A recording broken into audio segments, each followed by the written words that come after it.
നാം ഒന്ന് ശ്രദ്ധിച്ചാൽ നമുക്ക് മനസ്സിലാക്കാൻ സാധിക്കും. ഓരോ കണ്ണുകളും എന്തൊക്കെയോ സംസാരിക്കുന്നുണ്ട്, എന്തൊക്കെയോ കഥകൾ പറയുന്നുണ്ട്. ഒരുപാട് പ്രതീക്ഷകൾ നിറഞ്ഞ പ്രാർത്ഥനാനിർഭരമായ നോട്ടങ്ങൾ.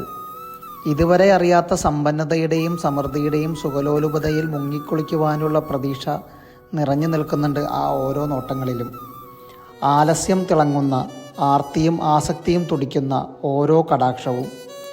ഇണയെ നഷ്ടപ്പെട്ടവൻ്റെ തീരാവേദനയും, നെഞ്ചത്തലച്ച് കരയാനറിയാത്ത ആണിൻ്റെ മനോവേദനയും, ഉണർവിൻ്റെയും ഉറക്കത്തിൻ്റെയും ഇടയിലുള്ള പുഞ്ചിരിയും, പരാജിതൻ്റെ മുഖത്തെ നിസ്സഹായതയും, ഭ്രാന്തമായ സ്നേഹത്തിൻ്റെ തിരിച്ചറിവും എല്ലാം ആ കണ്ണുകളിൽ കാണാം. ഓരോ നോട്ടങ്ങളും ഓരോ കണ്ണുകളും നിദ്രയുടെ കടാക്ഷം കാത്തുകിടക്കുകയാണ്. മുഖപുസ്തകത്തിൻ്റെ അക്ഷരത്താളുകളിൽ നിറഞ്ഞു നിന്ന ആ കഥാപ്രപഞ്ചം അച്ചടിമഷി പുരണ്ടപ്പോൾ അതിൻ്റെ ലാവണ്യം ഒട്ടും തന്നെ ചോർന്നു പോയിട്ടില്ല.